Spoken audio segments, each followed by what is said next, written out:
गुरुजी, मुझे आपसे पूछना था कि भगवान बुद्ध ने क्या मार्ग बताया था।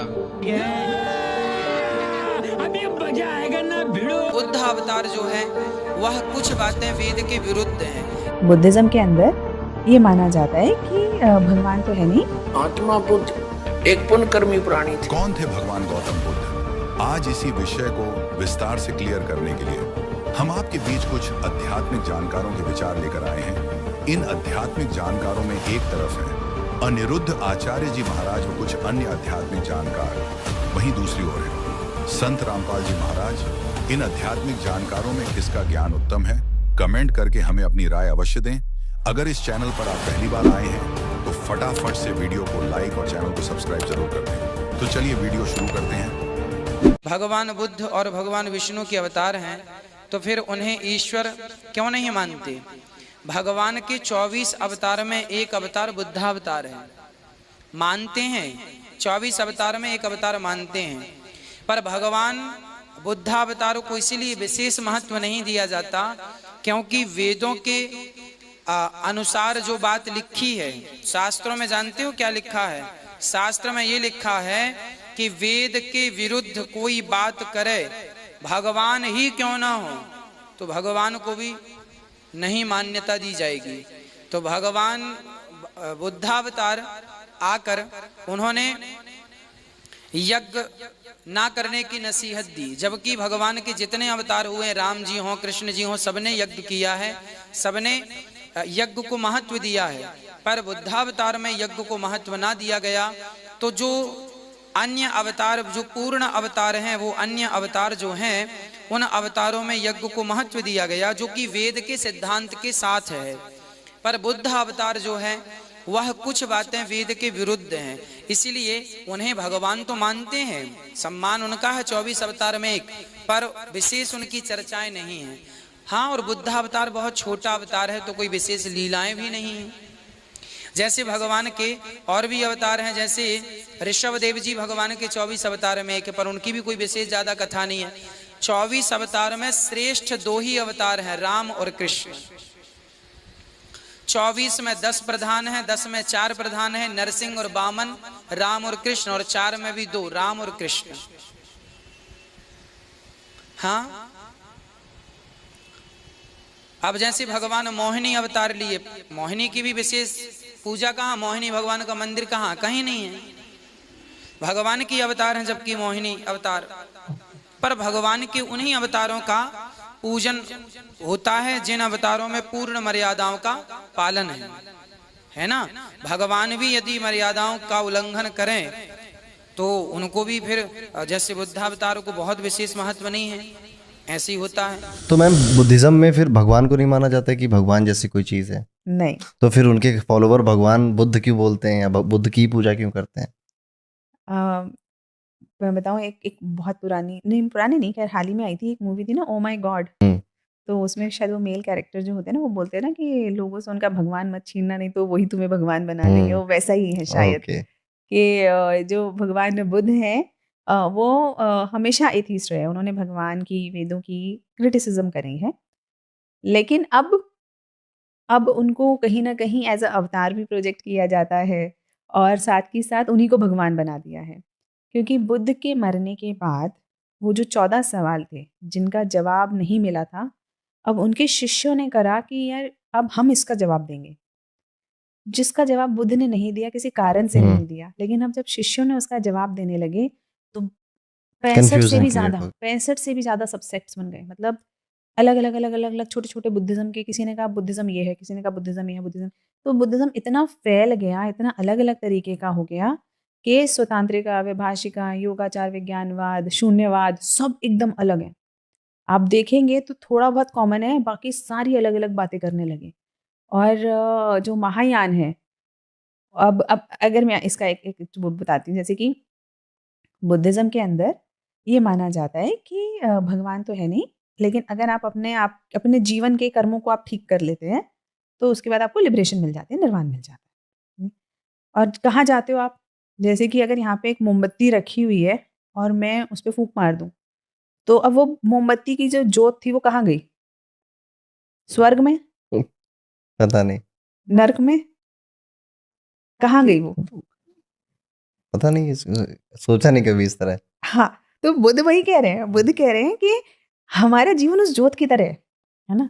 एक बार जब हमने निर्वाण प्राप्त कर लिया तो हम स्वर्ग नर्क कहीं नहीं जाते, है ना, हम खत्म हो जाते हैं, एंड ऑफ द स्टोरी। लेकिन जैसे ही आप किसी व्यक्ति को, आम व्यक्ति को ये बात बताओगे, उसके मन में तो डर आ जाएगा कि यार निर्वाण का मतलब तो मतलब खत्म। तो हमारे अंदर की एक, बुद्ध के अनुसार एक लालसा है कि हम हमेशा एग्जिस्ट करना चाहते हैं। हम चाहते हैं कि चाहे हमारा शरीर मर जाए लेकिन हमारी आत्मा अजर अमर रहनी चाहिए। बट अगर देखें तो जो सच में बुद्ध ने कहा था वो कृष्ण से अलग है, क्योंकि कृष्ण गीता में कह रहे हैं कि आत्मा कभी मरती नहीं, कभी जलती नहीं। बिल्कुल बिल्कुल ऑपोजिट है, बिल्कुल अपोजिट है। बुद्धिज्म और वेदांत ऑपोजिट। एक लेवल पे जाके कहीं ना कहीं उनका, अगर एक तरीके से एक इंटरप्रिटेशन से देखें तो शून्यवाद और जो अद्वैत वेदांत है शंकराचार्य का, वो काफी मिलता जुलता है ना। उसको प्रचंड बुद्ध भी कहते हैं, अभी हम उस पे आएंगे शंकराचार्य को। सो आई थिंक बुद्ध की ये फिलॉसफी प्रैक्टिकल है, काफी साइंटिफिक है।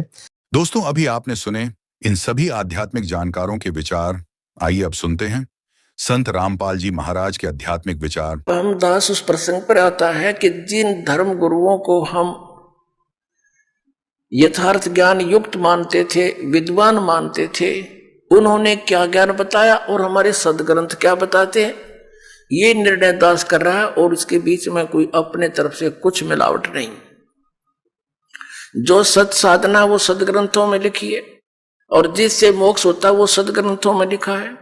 जिससे जीव के आने वाली आपदाएं कटती हैं, समाप्त होती हैं, वो भी सदग्रंथों में लिखा है। और उससे हटकर जो हम साधनाएं कर रहे हैं उससे कोई लाभ होने वाला नहीं, ये भी प्रमाणित कर रहा है। अब प्रसंग चल रहा है कि पवित्र हिंदू धर्म के धर्मगुरु आदि शंकराचार्य जी का उस समय जन्म हुआ जिस समय यह जैन धर्म बहुत फैल रहा था। और यदि उस समय आदि शंकराचार्य जी नहीं आते तो पूरा भारतवर्ष भी चीन की तरह नास्तिक हो जाता, कम्युनिस्ट बन जाता। अब चीन का नास्तिक होने का कारण क्या है कि महात्मा बुद्ध एक पुण्यकर्मी प्राणी थे और वे विष्णु लोक से आए थे, स्वर्ग लोक से आए थे। अब जो स्वर्ग में सुविधाएं हैं उनको यहां कहां, आत्मा के अंदर वो कसक रहती है। घर त्याग दिया, राज त्याग दिया और जाकर के बिहार में स्टेट के गया नामक शहर के बाहर वट वृक्ष के नीचे उसने मनमुखी साधना शुरू की। काफी समय तक निराहार बैठा रहा, हाथ पैर हलने बंद हो गए, कंडम हो गया, मृत्यु के निकट पहुंच गया। किसी माई ने उसके मुख का खीर लगा दी कि यूं मरेगा। कई दिन हो गए कुछ खाया ना पिया, तो उसने धीरे धीरे वह चाटनी शुरू कर दी। पहले दिन 10-20 ग्राम, अगले दिन 50-60 ग्राम, तीसरे दिन आँख खुल गई और उठ कर चल पड़ा। और फिर उसने विधान बना दिया कि starvation could not lead to salvation, भूखा मरने से कल्याण नहीं होता। ये उसका अनुभव था। और पहले किसने कहा था तू हठ योग कर ले, वो भी तो तेरी अपनी ही सोच थी। तो इस प्रकार उसने क्योंकि पिछले पुण्यक्रम संस्कारी प्राणी ही परमात्मा की तरफ में घर भी त्याग देता है, और जो भी उसको कोई मार्गदर्शन कर देता वो साधना भी अवश्यमेव करता है। तो पिछले जन्म के पुण्यकर्मी प्राणी थे ये महात्मा बुद्ध जी, लेकिन भविष्य का चार्जर ठीक बना नहीं, पिछली बैटरी तो डाउन होएगी एक दिन।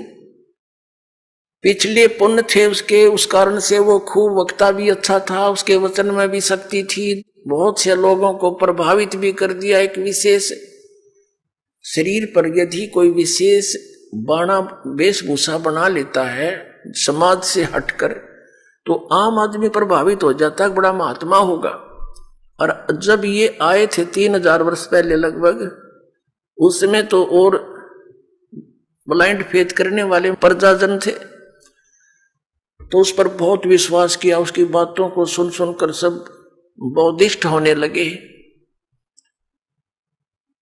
और फिर क्या हुआ कि उनके द्वारा, महात्मा बुद्ध के द्वारा बताएगी वे ऑफ वर्शिप, पूजा का मार्ग, पूजा की विधि, वो शास्त्र अनुकूल ना होने से किसी को आध्यात्मिक लाभ होया नहीं।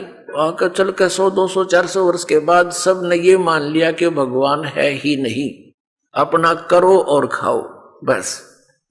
ये है कम्युनिस्ट सिद्धांत कि कोई भगवान नहीं, ये अपने आप बनता और बिगड़ता है, कोई कुछ नहीं आप रहे, जीव अपने आप ऐसे नष्ट हो जाता है, भगवान है ही नहीं। ये तो चलो उनके सोच है, बाकी यथार्थ ज्ञान इससे बहुत भिन्न है। उस समय जो महात्मा बुद्ध का जो बुद्ध धर्म फैल रहा था, आदि शंकराचार्य जी का जन्म हुआ, ये शिवलोक से आए थे, शिव जी के विशेष कृपा पात्र गण थे। ये केवल 32 वर्ष रहे थे और 32 वर्ष के अंदर ही इन्होंने 10 प्रकार के सन्यासी तैयार किए और 4 ऐसे मठ बना दिए, पीठ बना दी और उन पर निर्धारित कर दिए 4 अपने सुयोग्य शिष्य कि आप इस धर्म का प्रचार करो जो मैं बताता हूं। उन्होंने क्या ज्ञान बताया?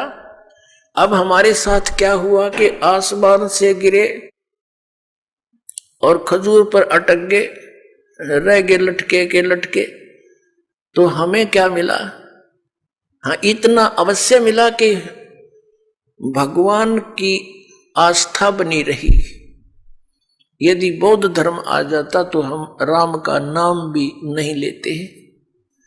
इतना तो उपकार दास आदि शंकराचार्य और वर्तमान में जितने भी उनके पीठाधीश्वर हैं मानते हैं कि उन्होंने कम से कम भक्ति को जीवित रखा। लेकिन कहते हैं ना, वो थोथा भूस ही कूटते रहे।